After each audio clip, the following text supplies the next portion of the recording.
Yo presento. Bueno, buenas tardes. Vamos a dar inicio a este último bloque que tenemos el día de hoy, que está compuesto, primero, integrado por el tema de género, arte e inclusión. Estas son las temáticas que nos convocan para discutir y reflexionar ampliamente en toda la tarde a través de dos momentos. Tendremos un primer momento que es un panel con dos participantes que estarán conversando, ya en un momento se las presento. Y seguido al panel, vamos a ir a trabajar en unas submesas y en cada una de ellas se presentarán ponencias asociadas a las temáticas, cuya dinámica propia explicaremos más adelante. Entonces les agradecemos mucho por estar, a las personas también que nos acompañan. Quisiera entonces decirles el nombre de este panel concretamente que estamos teniendo ahorita es Construcción de Paz desde la diversidad, reflexiones sobre el género y la interseccionalidad en Colombia. Sabemos que si bien los temas que están convocados en la mesa incluyen otros, además, por ejemplo, el arte, ampliamente la inclusión, pero nos interesa puntualmente en este panel pensar en esos asuntos de género, interseccionalidad y paz, construcción de paz. Y a la luz de eso trajimos, pues, tuvimos la posibilidad de contar con dos invitadas muy especiales para conversar. Nuestra primera invitada, Connie Mena, ella es socióloga con formación en pedagogía, especialista en políticas públicas para la promoción de la igualdad en América Latina y el Caribe, maestrante en estudios afrocolombianos de la Pontificia Universidad Javeriana, tejedora de la vida y los territorios, es amante de los mandalas y el baile es su pasión. Hace investigación-acción sobre los cuerpos y territorios de las mujeres negras, integrante del Grupo de Investigación de Estudios Interculturales y Decoloniales de la Universidad de Antioquia. Bienvenida, Connie, gracias por acompañarnos. Muchísimas gracias. Y gracias a ti. Y nuestra otra invitada es Mayra Ingrid Gómez, quien nos acompaña virtualmente. Mayra es guatecana, activista, feminista, docente e investigadora. Integrante del movimiento político de Mujeres Estamos Listas, activista en el Movimiento Nacional por la Salud Sexual y Reproductiva en Colombia, trabajadora social, magíster en Desarrollo Educativo y Social, consultora en asuntos étnicos desde el enfoque de la mujer, familia y generación, política pública de niñez, y actualmente acompaña a la instancia especial del alto nivel de los pueblos indígenas en el seguimiento al acuerdo de paz entre el gobierno y las FARC-EP, firmado en el 2016. Muchas gracias, Mayra, también por acompañarnos en este espacio. Este conversatorio sobre estos temas que nos convocan lo vamos a dividir en tres momentos, alrededor de tres preguntas. La primera pregunta con la que queremos provocar la conversación es sobre por qué es necesario pensar la paz desde una perspectiva de género interseccional. Entonces la dinámica será pues que tendrán cada uno un tiempo de 5, 6, 7 minutos para como presentar su idea al respecto. Conversaríamos las tres preguntas que nos reúnen y ya después, muy rico si ustedes pueden ir anotando sus preguntas y comentarios para después alimentar también esta discusión cuando ellas terminen la respuesta a estas tres preguntas formuladas. ¿Listo? Entonces, Connie, Mayra, ¿quién desea comenzar con esa pregunta sobre la necesidad de una perspectiva de género interseccional para la construcción de paz? Bueno, buenas tardes con todas y todos. No, que empecé. Para mí es un gusto estar con Connie. He escuchado de ella. Además, estar en este panel, también tejiendo desde la interculturalidad y la interseccionalidad, creo que es bien importante. Entonces, no sé si tú deseas y yo voy hilando. Me parece lindo arrancar por la presencialidad. Gracias, Mayra. Qué rico también poder compartir este espacio contigo. Agradecerles por la invitación y agradecer a las personas que nos acompañan y las que están por ahí como conectadas. Me parece muy valioso, muy rico poder estar generando estas conversaciones. Yo siempre digo como conversaciones muy necesarias, muchas veces muy incómodas también, pero muy necesarias. Y creo que ese es el punto de partida para compartirles un poco de las reflexiones en cuanto a eso, qué es necesario, por qué es necesario pensar la paz desde esa perspectiva de género y una perspectiva interseccional. Y lo primero que quiero nombrar es que la paz es una decisión y una elección, ¿cierto? Y en un país como Colombia, también por los rezagos que ha dejado la violencia y por los rezagos que deja también todos los procesos profundos que hemos tenido históricamente en reconstrucción de esta sociedad, también decir que es un proceso, ¿cierto? La paz se construye día con día. Y ahí decirles que es necesario y la necesidad de pensarnos la paz es absolutamente desde pensarnos la posibilidad de habitar y cohabitar de maneras distintas y poder relacionarnos y pensarnos otra manera de interactuar entre nosotros y nosotras, ¿cierto? Y desde ahí yo creo que hay algo que nos ha dejado también todo este proceso que venimos viviendo y es cómo vamos construyendo la paz desde lo cotidiano, ¿cierto? Y la paz desde lo cotidiano implica pensar mis relaciones, mi relación con el mundo, mi relación con la tierra, mi relación con el otro, con la otra, ¿cierto? Y ahí hay toda, digamos, la necesidad y la vigencia y la pertinencia de pensarnos la paz desde un asunto, desde lo individual, pero también desde lo colectivo.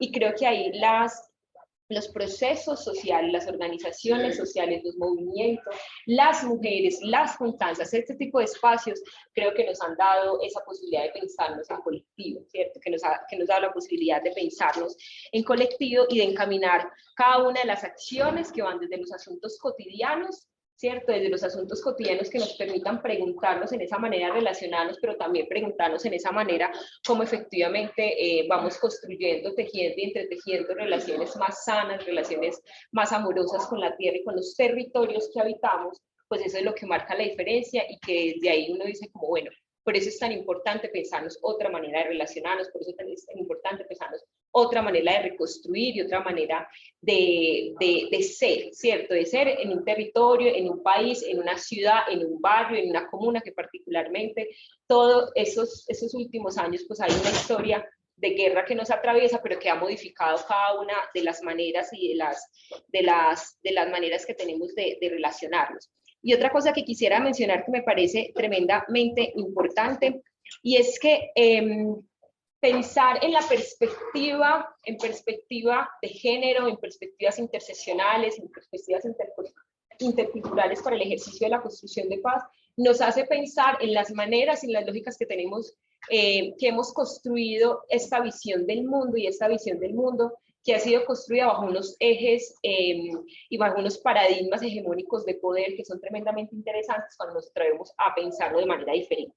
Y esto para nombrar, y es que nosotros tenemos una comprensión del mundo desde unas lógicas tremendamente complejas, porque son las estructuras en las cuales está conformada la sociedad, ¿cierto? La nación, ¿cierto? Esta manera de concebir el mundo que está interpuesta y que efectivamente tiene una incidencia en cada una de las esferas de nuestra vida, ¿cierto? La manera en que nosotros socializamos, la manera en la que nosotros concebimos la vida es una manera en que estas lógicas de poder, y aquí les cuento, yo estoy en este momento culminando mi proceso de la maestría de estudios afrocolombianos y parte de como los primeros entendimientos que uno puede tener en este proceso de formación, claro, porque es pensarse un estudio que digamos que en la academia no es tan cercano cuando hablamos del campo de los estudios afrocolombianos, y te enseña cómo los sistemas de poder están atravesados en todo tu vida, ¿cierto? Y ahí comprender esa lógica que el sistema de poder que es racista, misógeno, patriarcal, capitalista, ¿cierto? Que está transversalizada en cada una de nuestras relaciones, nos da la posibilidad de comprender cómo es construir un mundo diferente, ¿cierto? Y en ese asunto de cómo construir un mundo diferente, nos empezamos a interpelar por nuestra propia existencia, y esa propia existencia, cómo está atravesada por una historia, ¿cierto? Que tiene unas particularidades en unos cuerpos, en unos territorios que están determinados, y que además esa visión, ¿cierto? Esos ejes de poderes, que son las bases que comprenden nuestra manera de ser y habitar, pues están en lógicas binarias. Y cuando hablamos de que el mundo está construido en lógicas binarias y que justamente estos sistemas de poder son que tienen ahí la base, entendemos que eso está transversalizado en cada uno de los espacios, ¿cierto? Y cuando hablamos de la lógica binaria, siempre estamos hablando de los extremos. Cuando colocamos los extremos, nos perdemos una gran una gran posibilidad en todo eso que queda ahí, ¿cierto? Eso que está, que no está en los extremos y que está en todas estas posibilidades de matices, colores, sabores y maneras incluso. Entonces yo creo que ahí, digamos que en términos de la pertinencia y de pensar y hacer lectura desde otros lugares que nos permitan, claro, interpelarnos, pero que también nos permitan dimensionar cómo construimos de manera diferente, pero esa diferencia cómo nos cuesta porque está atravesada por eso que vamos siendo, por eso que vamos construyendo, por esas historias, pero además por eso que implica la paz, porque la paz tiene una responsabilidad, no solamente con el afuera, con el territorio, como lo he sino también con esa manera de interactuar cotidianamente. Cuando nos damos la posibilidad de comprender eso binario, cómo está transversalizado en cada uno de nuestras esferas, empezamos a ver los matices. Y ahí viendo los matices que nos damos cuenta de la riqueza en términos de las diversidades, en términos de las otras posibilidades, porque esos extremos nos han insistido en que es bueno, malo, negro, blanco, arriba, abajo, hombre, mujer, ¿cierto? Incluso en la guerra, esa binaridad también nos ha dicho quiénes son las víctimas, ¿cierto? Quiénes han sido los buenos, quiénes han sido los malos, quiénes son los victimarios, y quiénes han sido las víctimas. Y esos discursos los hemos reiterado históricamente y nos hemos comido el cuento que son esas maneras de ser y estar, ¿no? Y la guerra tiene muchos matices.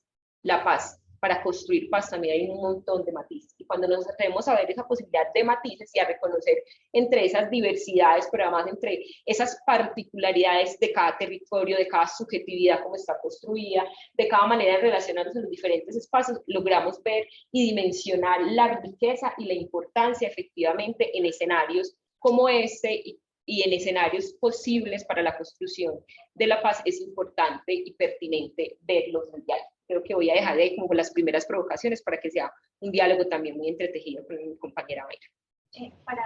Antes, Mayra, darte la palabra, creo que como resaltar varias cosas, Connie, que nos traen en relación con ese ir a lo cotidiano y entender cómo en esa cotidianidad de habitar nuestros cuerpos, vivir nuestras interacciones, ahí también se está poniendo en juego la posibilidad de construir paz o de aportar a una dinámica, a una estructura y una cultura de la guerra, y como el reconocimiento de la diversidad, incluso pues algunas personas hablan de paz en plural, en la necesidad de reconocer que un modelo de paz puede ser miope y excluyente con reivindicaciones, necesidades, formas de vivir y de habitar como esta existencia y el territorio y los territorios concretos. Entonces, como súper valioso ese hilar hacia poner en el centro como esa posibilidad cotidiana, subjetiva, intersubjetiva, desde la diversidad. Muchas gracias por este primer aporte. Vamos con Mayra. Gracias a las dos y compañera. Voy a como seguir tejiendo porque creo que hay una coincidencia cuando tú nombras lo del sistema binario y precisamente cuando yo me hice la pregunta de por qué es necesario pensar la paz desde una perspectiva de género, uno de los elementos que atraviesan es el sistema binario. Entonces voy a plantear como 6 elementos, aquí voy a medir los 7 minutos, de por qué es necesario pensar la paz desde una perspectiva de género. Hay un primer elemento y es que desde el tejido de vida que he hecho en relación a no solo por ser una mujer feminista, sino a la vida misma y a la construcción y los procesos políticos investigativos a la vida misma, es que siento que la paz es todo lo que necesita nuestro país para la justicia social. Hablar de paz es hablar del acuerdo de paz, y el acuerdo de paz desde el 2016 le apunta a una mirada transformadora que es de justicia social y de justicia económica para este país. Entonces es todo lo que necesitamos, la paz. Y la paz también desde su perspectiva simbólica y apropiada desde los cuerpos. Siento que la perspectiva, y no siento, esto lo aseguro, es que la perspectiva de género en general, es una mirada netamente neoliberal. Y la perspectiva de género viene de la historia del feminismo liberal que es de derecho. Entonces, hoy hablar de la necesidad de la perspectiva de género en la paz para Colombia, pero en la implementación de los acuerdos de paz, también tiene que ver con liberarnos de esa concepción de género que asumió este país desde hace algún tiempo. Y esa concepción es una concepción no solo de género, que es lo binario, ahí es cuando me coincido, lo binario, y es que el género simplemente se lleva a la desigualdad entre hombre y mujer. Y ese es el género desde el feminismo liberal.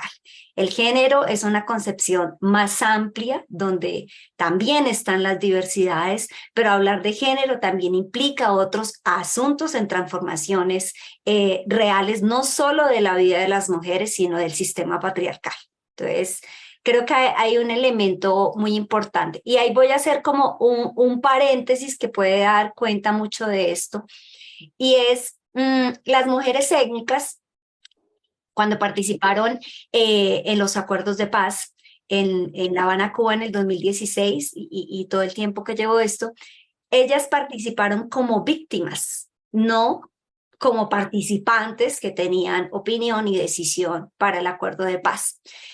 Ellas cuentan, habían unas mujeres feministas y dijeron, no, debe quedar el género aquí en los acuerdos de paz, pero eran feministas de corte liberal. Y finalmente nosotros dijimos, no, sí, pero nosotras estábamos en condición de víctimas en ese momento. Y por allá se ocurrió dejar una salvaguarda de mujer, familia y generación. Pero lo que sucede en ese momento y que sucede actualmente en la implementación del acuerdo de paz es que la concepción de las mujeres étnicas en términos de esto del género ni siquiera existe como un concepto y una concepción tampoco.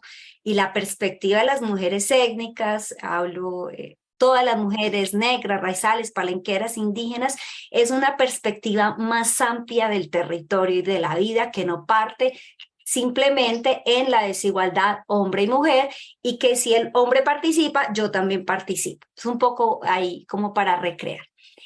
Creo también que hay otro elemento y es la misma pregunta lo pone, y es sobre la interseccionalidad, y creo que para poder pensar en una perspectiva de género como necesidad para pensar la paz, hay que hablar de la interseccionalidad como parte del sistema de opresiones.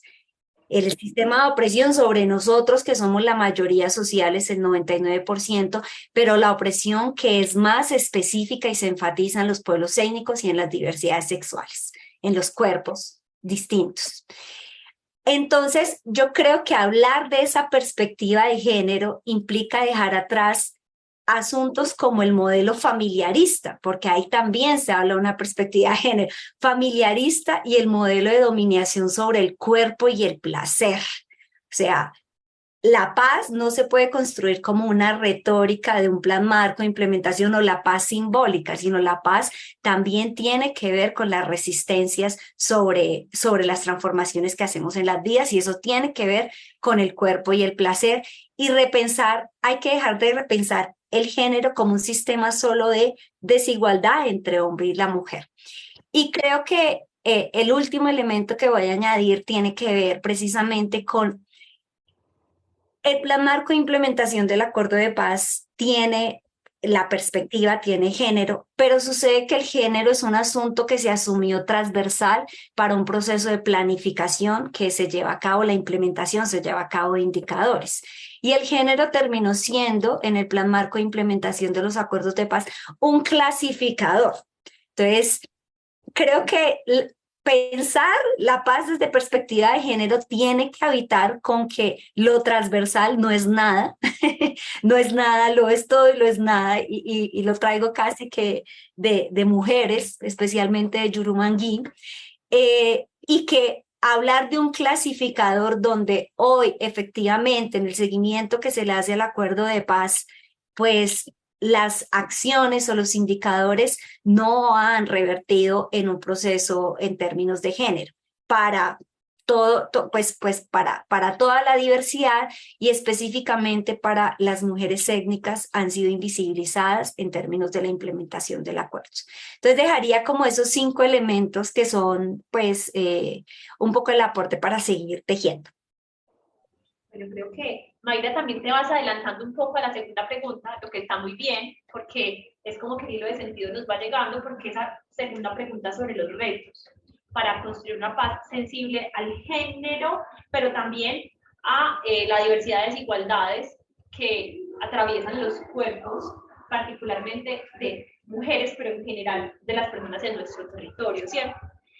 Pero antes de ir a esa segunda pregunta, como que nos vaya quedando, pues siento que al menos al escucharlas me queda con fuerza el hecho de que a veces uno piensa en la construcción de paz como un acuerdo que hacen algunas personas por allá, como un asunto que está en una esfera macro, ¿cierto? Que se hace por allá y que tiene unas repercusiones en uno de alguna manera, en una de alguna manera, pero ya. Pero si pensamos la paz de esa manera, pues realmente estamos llegando a hacer acuerdos, ¿cierto? Pero que no logran de manera significativa vincular la cotidianidad de la existencia en la que se construye, pues se construyen lógicas violentas, se construyen y se reproducen lógicas violentas, pero también se construyen y se reproducen prácticas, ¿cierto? Que hay un amplio espectro.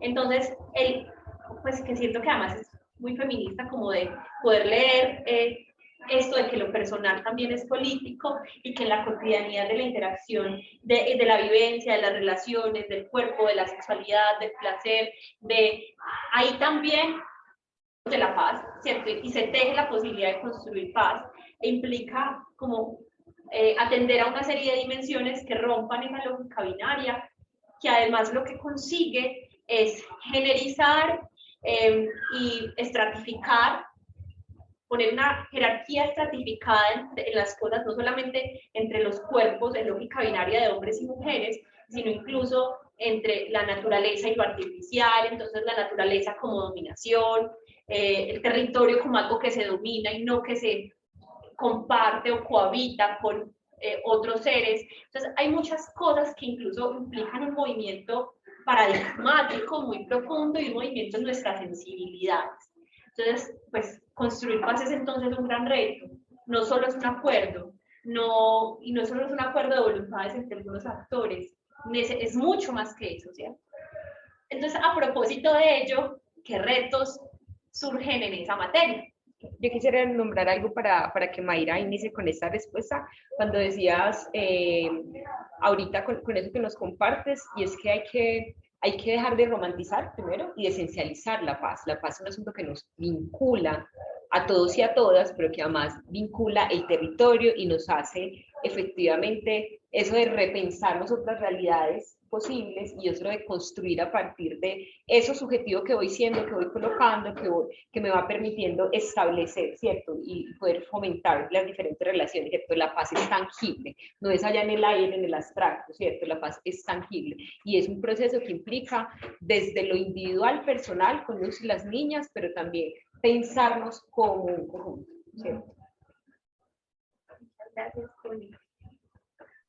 Absolutamente. Bueno, para seguir tejiendo con esos retos en la construcción, a mí me encanta lo que dice frente a la paz, eso no hay que romantizarlo, porque pues por supuesto que hay unos símbolos en la paz, pero también hay unas miradas discursivas y unas narrativas construidas que son antagónicas a la paz y han instalado asuntos que no permiten pues la igualdad, la justicia social y la dignidad en este país. A quienes no les interesa la paz, no la han romantizado. La han puesto un lugar y es el lugar del antagonismo hacia la esfera popular. Creo que hay retos, solo a nombrar como tres de los inmensos. Siento que el primer reto es poder eso, relacionado con que la paz no es un asunto romántico, sino entender que uno de los retos de la paz es nosotros vivimos en un sistema de desigualdades que está impuesto por una minoría que es el 1%. Nosotros somos el 99% de las mayorías sociales. El 1% es el que ha concentrado el poder y la riqueza en nuestro país. Entonces, y es un asunto no romántico.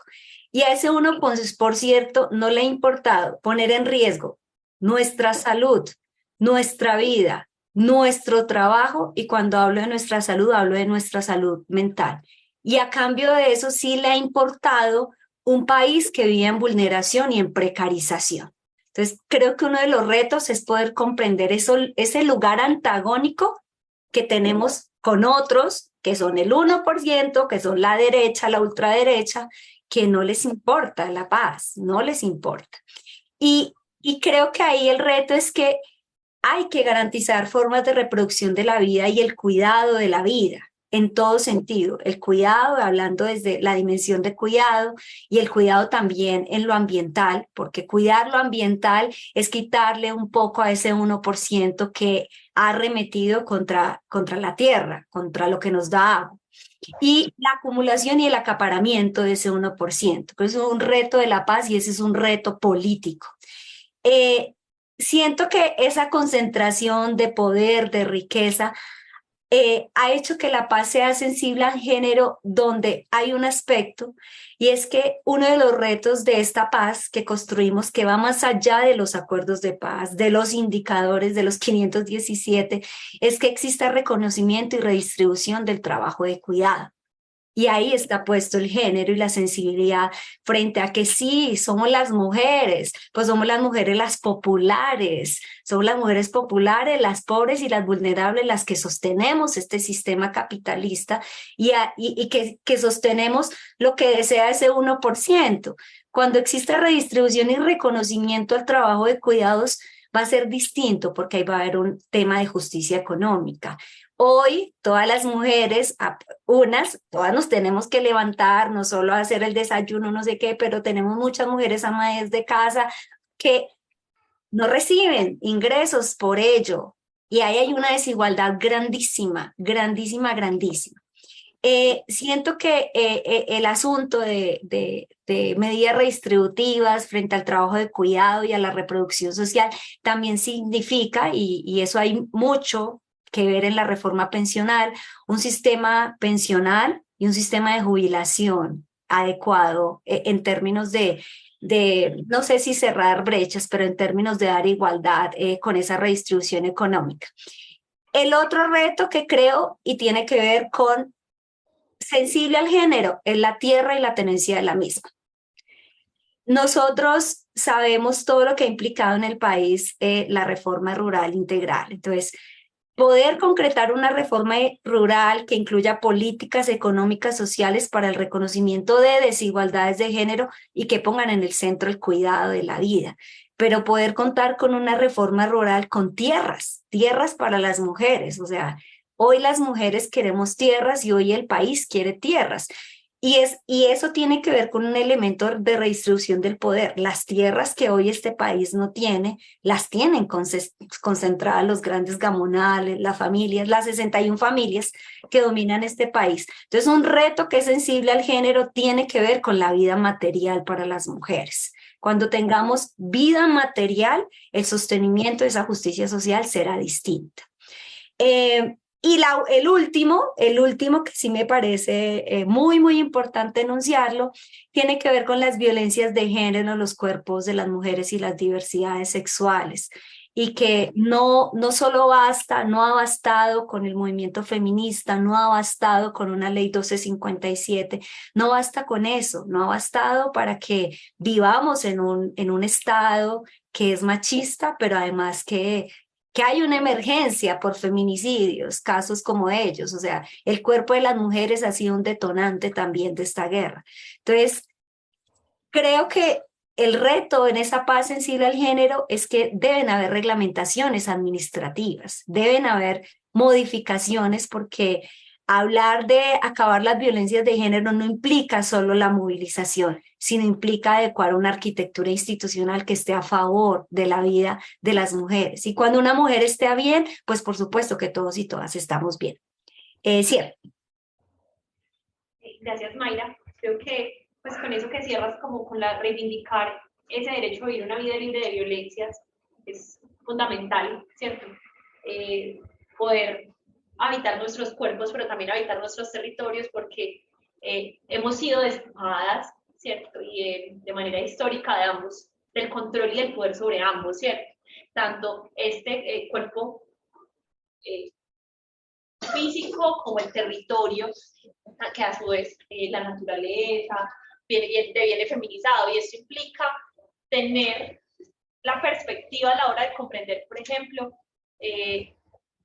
cuál es la situación de las mujeres en relación con la tenencia de la tierra, como lo dices, como allí muchas, por ejemplo, no son, pues sí, si nos pensamos procesos de restitución, pero muchas no han sido nunca ni propietarias, ni titulares, ni tenedoras porque no figuran, pero esto obedece a un asunto precisamente de la construcción y de la generalización de las dinámicas de propiedad y tenencia. Entonces, como también desde lo material el reto está allí para construir condiciones, pero eso también implica redistribuir los cuidados y revalorizar los cuidados, o sea, entender que son responsabilidad de todas las personas, pero revalorizarlos también porque, pues, cuando le apostamos a una visión, a un paradigma que pone en el centro la vida y la posibilidad reproductiva de la vida y no la posibilidad productiva de los suelos ni de los cuerpos, sino la posibilidad reproductiva de la vida, eso implica entender que ese cuidado tiene que tener un lugar central, pero que no puede ser una tarea, como lo ha sido hasta ahora, solo de las mujeres, o fundamentalmente de las mujeres. Muchas gracias, Connie. Yo estoy como muy de acuerdo con lo que nombra Mayra y con eso último que acabas de nombrar, y pensaba justamente que en esta pregunta, y es que, claro, los retos son infinitos, ¿cierto? Son infinitos los retos en la construcción de paz en un territorio como lo es Colombia, ¿cierto? En las realidades particulares como las que habitamos.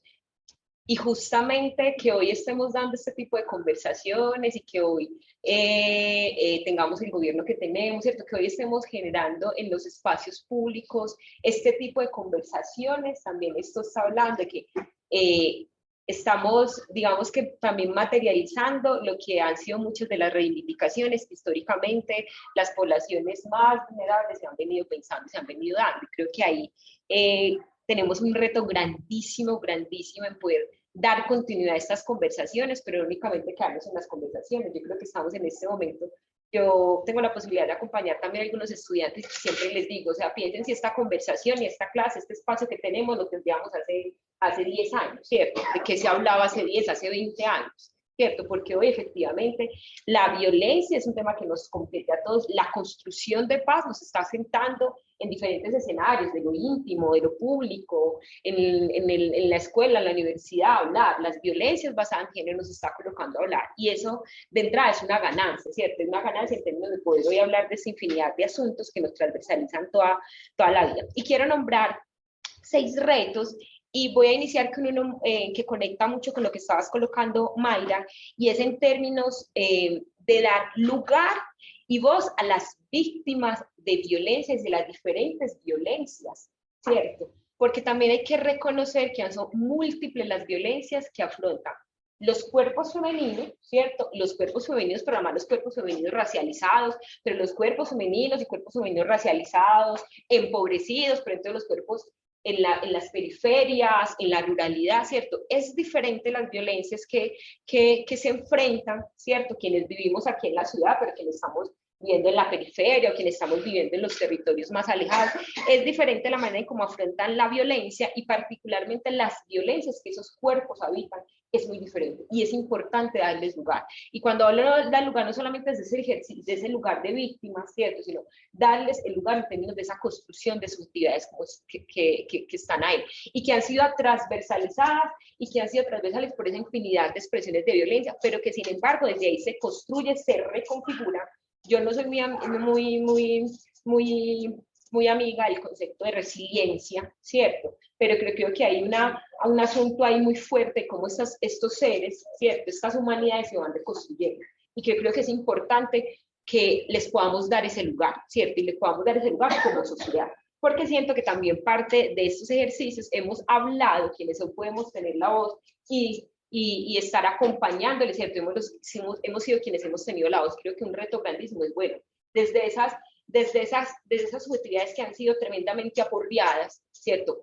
Se han construido, se han reconstruido. Y lo más teso, siempre se siguen reconstruyendo sus territorios, siguen reconstruyendo sus maneras de relacionarse, siguen construyendo un país y una nación desde diferentes perspectivas. Entonces me parece tremendamente importante dar ese lugar, ¿cierto?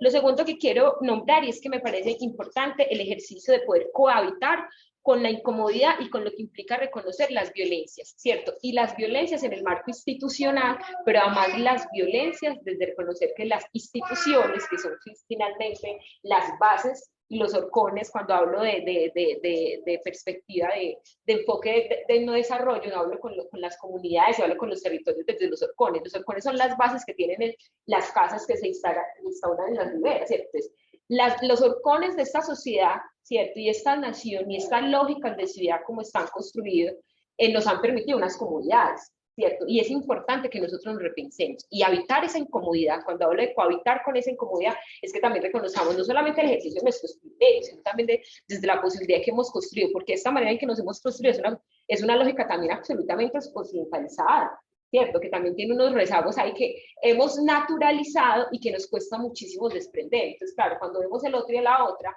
diverso, cuando vemos el otro y a la otra que se enfrenta a un montón de asuntos y que muchas veces también son nuestros pares, claro, nos cuesta un montón y hace parte también del desaprendizaje. Como aprendemos, ¿cierto? También vamos desaprendiendo y ahí tenemos un reto absolutamente grande porque nos interpela constantemente como nos hemos construido. Lo tercero que quiero nombrar es, y ahí vienen dos asuntos muy seguidos, y es el tema de gestionar recursos para aportar a la construcción de paz en todos los escenarios, y una maestra muy bellamente lo dice, y es que no solamente nos tenemos que preocupar, nos tenemos que ocupar. O sea, estos temas nos tienen que indignar tanto que nos permitamos ocuparnos, y nos ocupamos desde espacios como este, movilizar espacios de conversación que nos permitan reconstruirnos, que nos permitan tener otras maneras de pensar, que nos permitan generar debate, que nos permitan compartir lo que vamos haciendo, que nos permitan estar entretejiendo, ¿cierto? Y eso también hace parte de las sesiones, y eso también hace parte de pensarnos y construir otras realidades posibles. Y va con el siguiente, que también tiene que ver con el asunto de gestionar, y es gestionar espacios de reparación que estén orientados a la no reproducción de esas desigualdades, ¿cierto? Cómo vamos gestionando otras maneras de interacción, pero además cómo vamos gestionando desde las mismas instituciones, ¿cierto? Y ahí hablo de las sesiones educativas, ¿cierto? Cómo vamos gestionando los espacios que nos permitan reconocer las desigualdades, que nos permitan reconocer las tensiones, pero también que nos permitan ir reconstruyendo otras maneras de estar esas institucionalidades y que nos permitan estar generando procesos de paz desde los diferentes escenarios que habitamos, ¿cierto? Porque no solamente dejarlo en el afuera, sino desde los lugares y roles que tenemos la posibilidad de estar, cómo también nos vamos preguntando y cómo vamos gestionando espacios diferentes. Y sabemos que ahí nos enfrentamos con un montón de protocolos, con un montón de... Pero ahí también está muy importante la riqueza de cómo lo vamos haciendo. Y lo último, y es... que creo que eso hace parte de las enseñanzas, quienes hemos podido estar en los espacios académicos, en los espacios privados, públicos, pero quienes hemos tenido la posibilidad de estar con las mujeres en espacios pensados desde las mujeres, y es seguir cultivando las juntanzas, ¿cierto? Los procesos de construcción de paz son colectivos. Y las juntanzas nos han enseñado a las mujeres, nos han enseñado en los territorios que sí es posible. Claro, que cuesta, que es muy tensionante, que tenemos muchísimos retos, pero recuperar la fe en la juntanza, mantenernos juntos, juntas, juntos, pero mantenernos en la colectividad es la gran ganancia y el gran aporte. Connie, gracias, qué poderoso. Te lo juro que qué poderoso eso que traes. Yo no había visto, a mí este tiempo se me fue así, yo dije que estaba moderando, pero estaba encarretada aquí conversando, y entonces no voy a agregar más, sino que voy a introducir, pues no, ni a recoger, porque yo creo que ni agrego, porque lo que ustedes dicen es demasiado ya, pero quisiera recoger la última pregunta para que también le demos lugar, y es comenzar a dibujar tal vez algunas experiencias que puedan ser aleccionadoras, tal vez desde los caminos que ustedes han recorrido, desde lo que han logrado identificar, qué experiencias podrían ser aleccionadoras en esta materia, que hemos aprendido y qué avances hemos tenido. Esa pregunta también es demasiado grande, pero si podemos traer algunos referentes concretos, sería muy valioso. ¿Cuál de las dos desea empezar? Sí, o sea, yo pa' con eso, Connie, coge respiración de toda esta movida de cuerpo que nos hizo. Bueno, experiencias lesionadoras, por supuesto que hay bastantes. Pues saber que hemos sido un territorio de guerra ya es lesionador. Yo conversaba hace poco con una mujer indígena y hablábamos mucho de quiénes han sido víctimas de este conflicto. No, yo les decía, no, no solo son quienes están identificados en la unidad de víctimas, víctimas en distintos niveles y distintas profundidades hemos sido todos. Un país que ha habido la guerra es un país que subjetivamente tiene dolor y tiene tristeza. Entonces es como cuando las esperanzas se acaban, pero seguimos, resistimos. Creo que eso ha sido lesionador, tener una memoria del conflicto para el país en general. Siento que ha sido lesionador para las mujeres étnicas. La paz ha sido lesionadora por la invisibilización, empezando por lo macro, lo micro, que, o sea, por unos acuerdos de paz que hoy yo recientemente con un equipo de compañeras que acompañamos el seguimiento del acuerdo, hicimos una investigación para identificar los informes que se han dado en cuanto al acuerdo de paz específicamente para mujeres étnicas. Y revisamos 18 informes los años de esta implementación y han sido invisibilizadas. Y eso es como desde esa perspectiva, pero si yo estoy territorios distintos, también hablo con las mujeres y les pregunto en qué te ha cambiado a ti desde que se implementaron los acuerdos de paz, como qué ha pasado en tu vida. No ha pasado nada distinto. Entonces me parece lesionador tener suspendido que estos poderes de derecha y ultraderecha nos hayan suspendido la dignidad y la justicia a través de un acuerdo de paz. Me parece lesionador y ya que nos decías como desde las experiencias, las memorias suspendidas que hay en torno al conflicto. El año pasado y antepasado en una investigación precisamente con la Universidad Católica del Norte, con adolescentes de instituciones educativas de la Comuna 6 en Medellín, una investigación de pedagogías de la memoria, de los hallazgos más relevantes y de la lesión es que el conflicto a quien abusaron no fue a mí, fue mi vecino, yo lo vi, a quien mataron fue a mi vecino, allá, y hay un asunto de suspensión de la memoria frente al conflicto. Y el último lesionador es que, tú lo decías, la paz a veces que se ha construido por allá, por unos pocos, por el centro, pero la paz ha dejado de fluir en el territorio, en lo que significa la paz desde esa perspectiva simbólica de vida, de lucha y de resistencia. Aprendizaje, los voy a decir de una vez. Creo que la paz no es efímera y ese es un gran aprendizaje o romántica, como lo decía Connie, y lograr la igualdad y la justicia social a través de la paz sigue siendo latente y tiene que seguir siendo parte de nuestras luchas. O sea, la lucha no termina, apenas creo que estamos iniciando. La terminación del conflicto y cuando realmente sintamos que los acuerdos de paz están implementados, pero que este territorio sana en raíz, pues habremos derrotado la ultraderecha. Y creo que ese es de los grandes aprendizajes también que estamos teniendo. Y otro aprendizaje que posiblemente en otro momento este país no lo veía, y es que los poderes económicos han instrumentalizado la paz. Yo recuerdo el sí y el no a la paz y entonces cómo nos movieron las emociones, todo el asunto y lo que había ahí era poderes económicos. Y en avances, para mí el más grandioso avance hoy para la paz es tener el primer gobierno de esta República Popular y entender que este gobierno es un gobierno de tránsito, que yo siempre digo es como cuando tú abres la ventana y ves el amanecer, pero de ahí para allá hay un gran camino que se construye en conjunto, que se construye en la juntanza, que se construye con el cuerpo, que se construye con las resistencias también. Entonces creo que el gran avance que ha tenido la paz en este país es que multitudes de este país no luchamos este gobierno popular y eso es una acción de resistencia política hacia la paz. Muchísimas gracias, Maika. Total, me siento plenamente recogida. Bis. Bis. Estaba revisando como los apuntes y con eso último que dices, con lo de lo de Estado, creo que ahí... Por dos, por dos, por tres.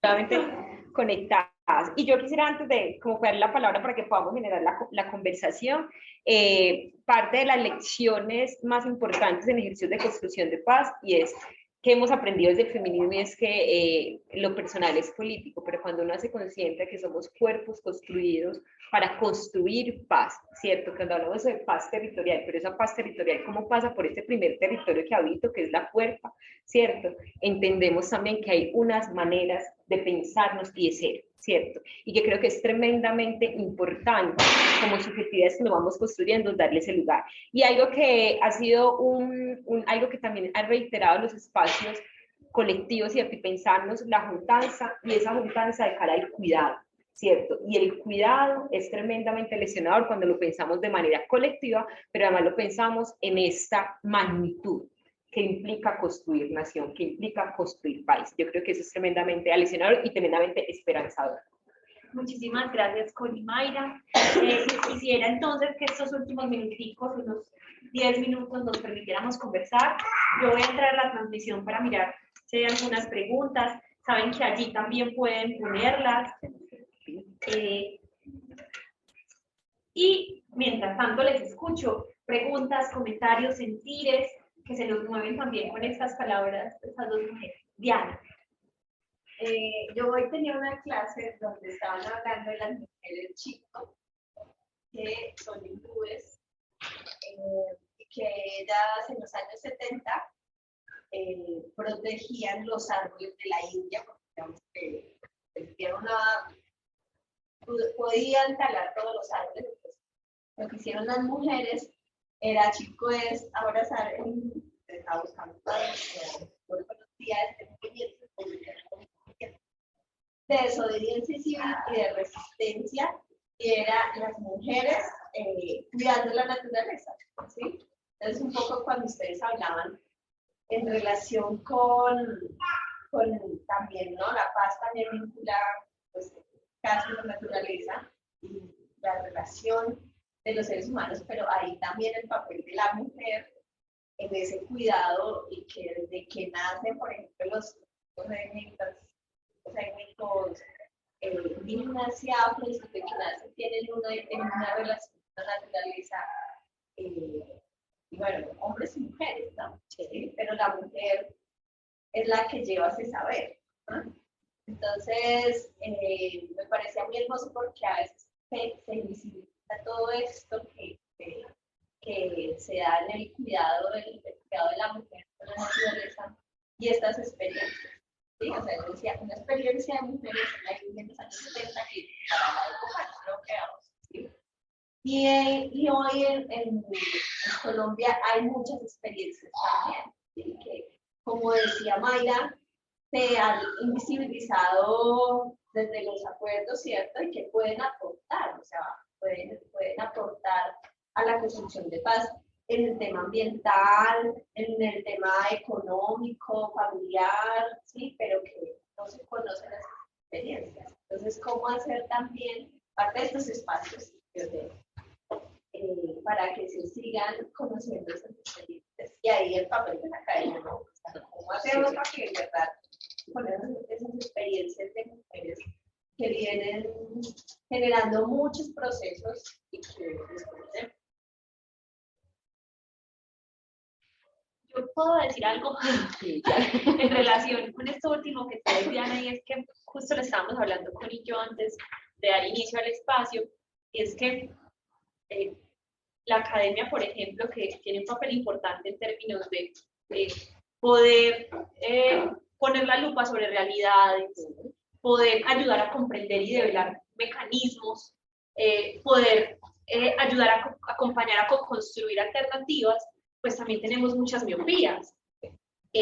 Finalmente, las personas que habitamos las universidades, pues muchas veces estamos en profunda desconexión. Por ejemplo, digamos, como mujer, puedo ser muy sensible, no necesariamente todas las mujeres hemos deconstruido muchas cosas, pero como mujer puedo ser muy sensible a la experiencia de las mujeres, pero tal vez sea entonces la experiencia de la mujer blanca, clase media, que ha tenido los privilegios de poder estar en este espacio, y desde ahí hay unas miopías. Entonces, ahí como me parece súper bonito poder recordar esa invitación que nos hacen también los feminismos a entender nuestra parcialidad y nuestra mirada situada.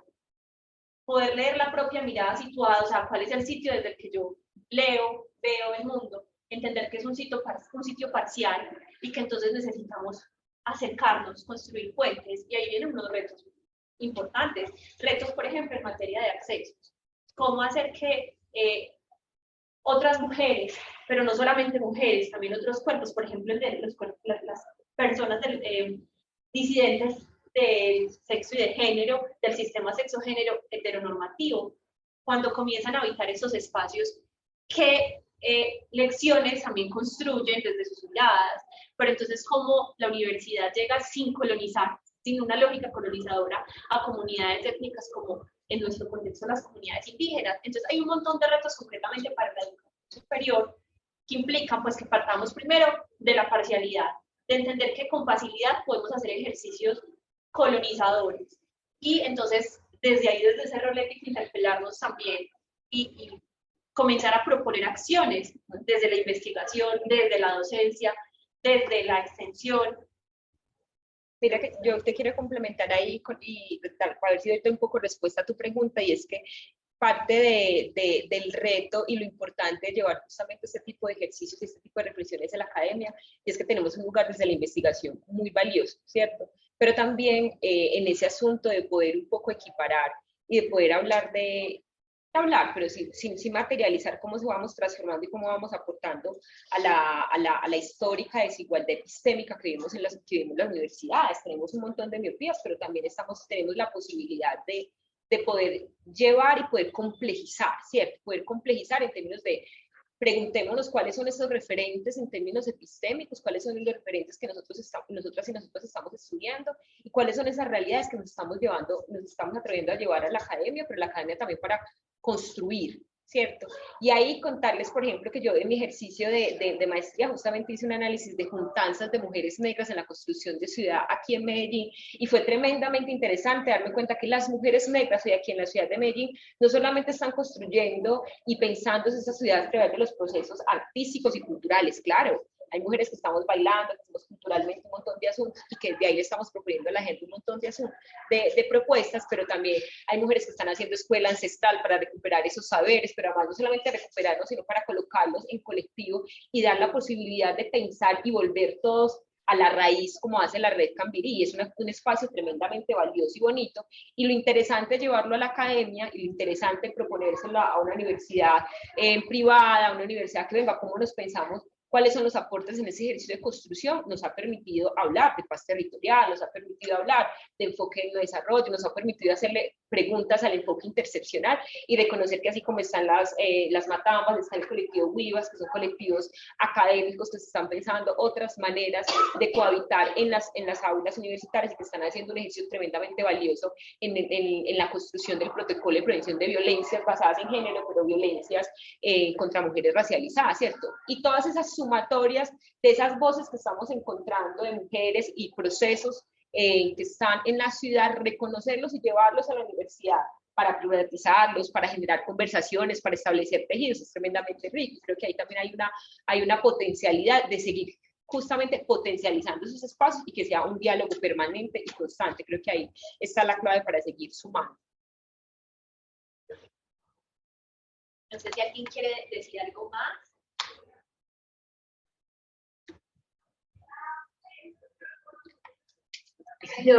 Yo no puedo dejar de decir lo que quiero decir. Es que cuando yo escuchaba claro, la universidad, yo he sido profe universitaria, este año decidí no estar en la docencia precisamente por eso, porque me sentía que estaba en un lugar muy miope, y yo he sido más de lucha territorial, creo que 18 años, que docente. Entonces, habitando la docencia me sentía eso, miope, entonces no, este año no quiero hacer docencia. Y pasaban pues como cosas particulares en las universidades, uno pues que me ha dado cuenta que los currículos, yo he tenido materias como de interculturalidad y conflicto, pues por estas líneas, los currículos no están pensados desde estas epistemes. Entonces, como yo no, lo primero que hago es desbaratar este currículo. Entonces, creo que hay también retos que son para la universidad. Y el otro que creo es que la universidad tiene que descolonizar las mentes, porque nuestras mentes son muy colonizadas en la universidad. Y este cúmulo de seres, aquí estamos tejiendo y nuestros estudiantes, pero un gran cúmulo, somos un cúmulo de un proyecto popular. Entonces, necesitamos la academia que construya, que piense, que teja y que incida en el pensamiento de las personas. Pero cuando esos seres estamos colonizados por unas formas, por unos estilos o cosas, pues también quedamos un poco adormecidos allí. Una pregunta en el chat, si les parece, la vamos a retomar y de paso la intervención de Manu para ya tejer el siguiente. Angélica Ortiz menciona, ¿qué acciones en los contextos comunitarios se pueden emprender para visibilizar la intersección de las violencias en contra de las mujeres étnicas? Ahí tenemos una pregunta sobre el tintero y escuchamos a Manuel. No, escuchándolas hablar frente a la docencia epistémica y lo que sucede en la academia, pienso, pues, y la experiencia de Mayra de retirarse este año de la universidad, pienso que ese reto de abrir la universidad, porque no vamos a dejar en las manos de varones blancos de clase media alta que hagan el ejercicio de descolonizar, sino que nosotras y nosotros y nosotros no podemos abandonar la academia, porque eso es lo que pasa. Las feministas hemos abandonado la academia porque encontramos, digamos, un choque entre nuestra praxis fuera de y lo que pasa dentro de la academia. Pero si dejamos la academia, va a seguir ese discurso blanco mestizo, masculino, patriarcal, capitalista, dominando las aulas. La tarea es abrirla y seguir, ese también es otro, pues, desde el feminismo pacifista no está ese lugar, pero ese es otro frente de lucha donde no podemos abandonar, y menos las mujeres racializadas, y menos las comunidades indígenas, y menos las personas populares, porque si no, la academia va a seguir reproduciendo lógicas discursivas dominantes occidentalizantes. Gracias, Manu. Compañeras, frente a la pregunta y el comentario que quisieran. Yo quiero nombrar con lo que dice Manu, y es que, claro, no podemos abandonar, y creo que tenemos que instaurar justamente estas conversaciones y estas preguntas en la academia, ¿cierto?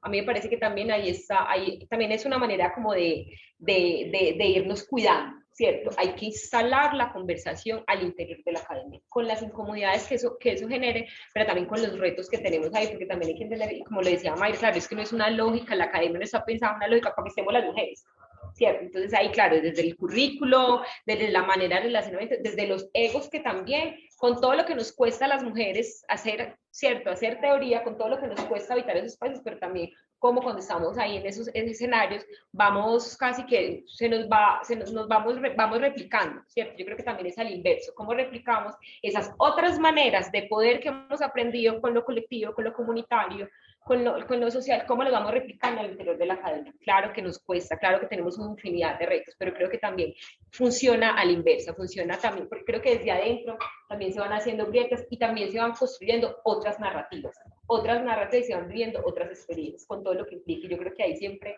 la aliada, no siempre tiene que ser una mujer, ¿cierto? Pero vamos buscando mujeres, seres que estén articulados y aliados y estemos en la misma resonancia. Creo que eso es clave. Además que en la academia uno pensaría que, pues, ¿sí? Uno dice, no, pues digamos acá está el conocimiento, la apertura también, y uno evidencia que todavía hasta los docentes, hombres y mujeres, ¿sí? El tema del género cuesta, o sea, como que no, sí, pues digamos que en este sistema, ¿no? O sea, una compañera sale a una clase, ella es geógrafa, ella planteó su tesis doctoral en relación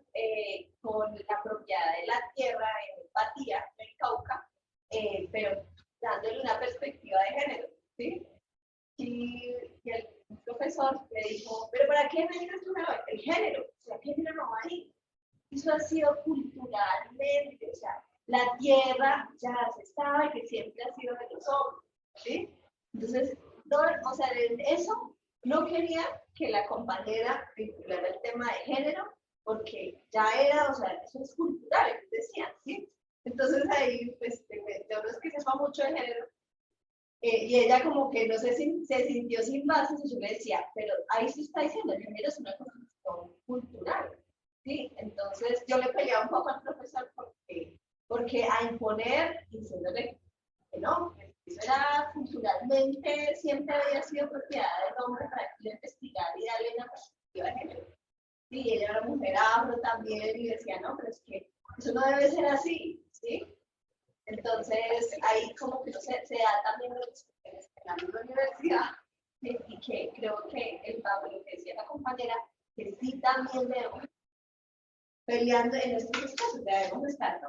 Pero sí abriendo este debate y generando también conciencia, sensibilización frente a que no se pueden estar replicando y reproduciendo estas cosas siempre. ¿Vale? Procesos de investigación. Gracias. Mayra, no sé, bueno, si alguna quiere también responder de manera concreta la pregunta que nos hacen por el chat. Sí, tú puedes, es que quería ver la pregunta que estaba por el chat. Creo que alguien la leyó, pero no la alcancé a escuchar bien. Déjame acercar un poquitico, por favor, y muchas gracias al micrófono. Sí, Vale, qué pena. ¿Qué acciones en los contextos comunitarios se pueden emprender para visibilizar la intersección de las violencias en contra de las mujeres étnicas? la intersección de las violencias. ¿Qué acciones? Pues Comunitarios. yo, desde mi experiencia, puedo decir que no es un asunto que yo pueda responder, porque las acciones comunitarias en contra de las violencias, de lo interseccional, de la opresión, ya la han hecho las mujeres étnicas. Ya la han hecho y las hacen todos los días. Y cuento ejemplos. Yo amo el territorio de Yurumangui, Buenaventura. Las mujeres han emprendido una acción que es con sus cuerpos y es cuando hay violencias, además no asumen la violencia solo sobre ellas, sino la violencia sobre el territorio. Cuando hay violencias que no son solo violencias sexuales, de todo tipo, balaceras, ellas salen a cantar y lo sabemos muy bien. O sea, salen a cantar, hacen siembras espirituales, hay mayoras que siembran el territorio y esas son acciones comunitarias. Las mujeres indígenas, indígenas del Urabá antioqueño, frente a violencias que han sido reproducidas por sus hombres como parte también de los procesos de transculturalización y también de patriarcado ancestral originario, han decidido vivir solas, en tambos solas, sin hombres, y eso es una acción comunitaria. Y así pueden existir muchas que, como lo decíamos ahora, yo, una mujer mestiza popular, no puedo pensar sobre las mujeres étnicas cuando ellas nos están diciendo cómo lo están haciendo y nos abren un camino a nosotras. Y cuando me enuncio mestiza, no me hablo desde el lugar de blanca salvadora porque no estoy ahí, sino que también comprendo que mis compañeras étnicas han tenido más profundizadas las opresiones que yo. Entonces yo no puedo hablar por ellas lo han hecho y nos lo han enseñado. Tal vez ahí la lección va en términos de comenzar a escuchar, a entender nuestra parcialidad y nuestra limitación para entender y acercarnos a dialogar, a construir dialógicamente cosas juntas. Connie, no sé si quieres agregar algo más. Yo creo que lo que nombraba ahorita en términos del reconocimiento y dar lugar a quienes han vivenciado, pero además el lugar en ese tejido que hay de manera colectiva en los territorios. Yo creo que los territorios siempre han desarrollado acciones y que han sido acciones que están encaminadas en los convites, en lo cultural, en los artísticos, que ha permitido reconfigurar el territorio, pero además que nos han hablado de esas justamente esas acciones de cómo se va transformando y cómo en esas intersecciones que se van viendo, ellas han puesto y han evidenciado otras narrativas diferentes. Creo que es importante. Muchísimas gracias. Siendo también respetuosa con el tiempo y lo que se viene, porque nos podríamos estar conversando acá. Claro. Esta conversación tan rica. Les agradezco mucho, Connie, a Mayra, se me fue pues así, súper rápido. Gracias por estos elementos que nos dejan para problematizar. Les voy a comentar un poquito cómo es la dinámica que viene. Vamos a tener un receso, si les parece, a las 3:30, para que a las 3:30 en punto empecemos el siguiente espacio en el que vamos a estar divididas y divididos en una submesa. Permítanme, ya les voy a leer cuáles son esas submesas y qué ponencias van a estar en cada una de ellas. La primera es sobre género, conflicto armado y acompañamiento psicosocial. Allí tenemos las siguientes ponencias, esas van a estar en este salón, para quienes nos acompañan por la transmisión, van a ser transmitidas por este mismo canal de Facebook Cavilando. Dice, la perspectiva feminista como posibilidad en el acompañamiento psicosocial, víctimas sobrevivientes del conflicto armado colombiano a cargo de Manuela Bendaño, sobrevivientes de desplazamiento forzado y eventos potencialmente traumatizantes, análisis segregado por sexo, de Laura Juliana, Daisy Caterine, Jessica Yadira, también en este espacio. La violencia feminicida en Caucasia, un régimen patriarcal en un orden mafioso, por Valeria Costa, estaría en este espacio también. Construcción de memoria a través del teatro, convirtiendo los relatos de los involucrados en el conflicto armado en arte, por Luisa Fernanda Gutiérrez, estaría en este espacio. Y reflexiones sobre masculinidades no hegemónicas para la construcción de paz, por Juan Fernando Oliveros, en este espacio. Se transmiten a través de Facebook Cavilando. Y en otra sala que ya les voy a confirmar cuál es, tengo que confirmar si es la 6, estarán aproximaciones y retos en los conflictos de violencia intrafamiliar y alimentos desde una perspectiva basada en género, por Dagoberto, José Lavalle, violencia intrafamiliar y de género, el obstáculo para la paz en Colombia, por Lina Paola Hernández, ruta de empoderamiento de la mujer Unipamplona, por Astrid Carolina Gómez, reconfiguración de la dinámica familiar y procesos de adaptación en familias del municipio de Tibú, corregimiento de Campo 2 Norte de Santander, por Laura Patricia, Yurani y María Fernanda Pacheco, y combatientes por la paz, la inclusión de las artes marciales como método de reinserción social para niños, niñas, jóvenes y adolescentes subdelincuentes en el municipio de Malambo Atlántico, por Caroline Durango, estaría en la otra sala también. ¿Listo? Entonces, nos vemos en los... bueno, y esa se estará transmitiendo a través de el canal de la Fundación Uniclaretiana, Fundación Universitaria Uniclaretiana. ¿Listo? Entonces, les agradecemos mucho. A las 3:30 nos vemos. Gracias. Gracias. Muchas gracias a ti, Mayra. Y a todas.